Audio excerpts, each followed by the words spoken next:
I could have been relaxing at Mar-a-Lago or in the south of France, which I would prefer being in this country, frankly.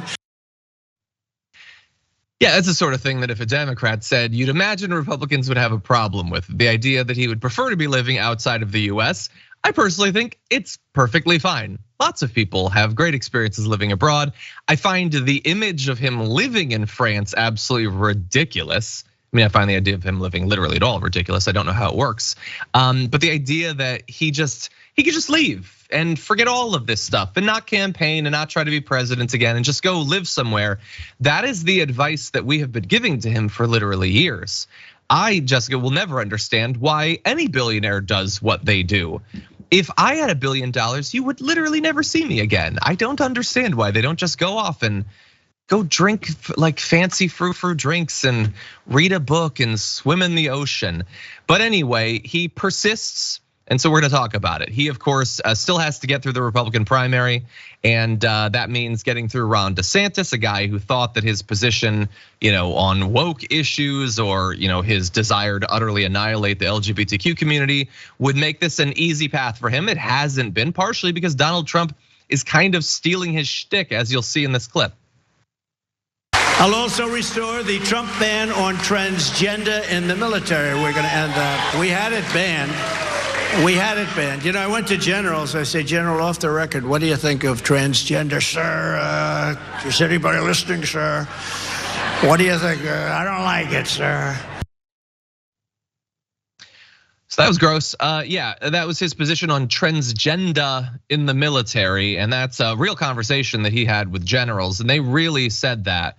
The whole thing is just so gross. And I know, look, this is mostly just to serve to remind people of what it's like to have him as a prominent politician, Jessica. But remember, he tried to persecute trans people in a variety of different venues, including in the military. Thankfully, a lot of that has been reversed since he was president. But were he to become president again, I think there's every reason to believe he would put those sorts of restrictions back in place. So a little preview of what could come. What do you think about this? Yeah, all of it's a bit absurd. To talk about Mar-a-Lago in the south of France and say he'd rather be there hanging out.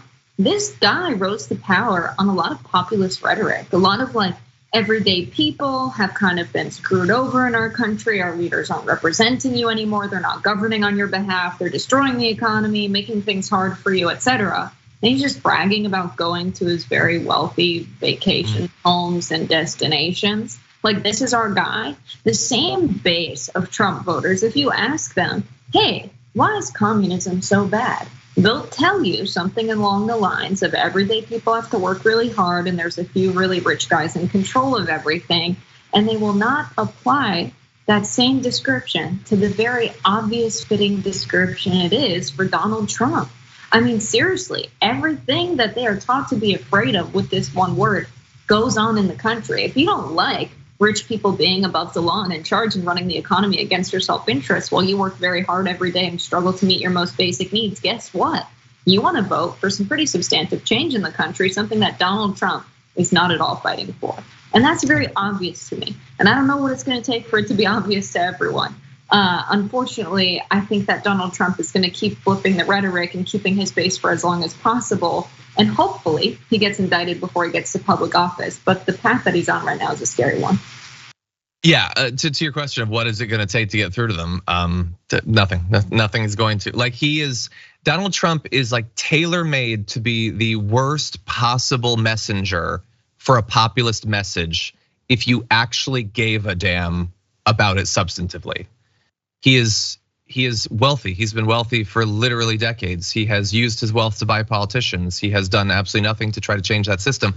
I mean, look, I've one of the missions of this show for years now has been to point out how paper thin the facade, I guess the depth of right-wing populism is in this country. But most of the people who are messaging it in this country are absolutely wealthy, obviously doing what they're doing to advance the interests of the wealthiest people in the country. And it never gets through to regular Republicans, partially because I think they are so justifiably desperate for something to change. But then also their brains have been utterly rotted by decades of right-wing media that they can no longer tell lie from truth. And so these rich a-holes on Fox News, these rich a-holes in independent right-wing media, these rich a-holes in the Republican Party lie to them. They tell them, something trans swimmer, something hot M&M, and then they pass tax cuts for billionaires, and lots of conservatives are like, sign me up for another term. It doesn't make any sense. The desire for true populism on the right is clearly there, but what's delivered to them is the most obvious, slimy, smarmy political BS ever. And it's amazing that it works. For more political news breakdowns, interviews, stories of activism, and me trying my hardest to care about the occasional big celebrity news story, subscribe to our YouTube channel at youtube.com/thedamagereport. And you can ring the bell wherever it is so you don't miss anything.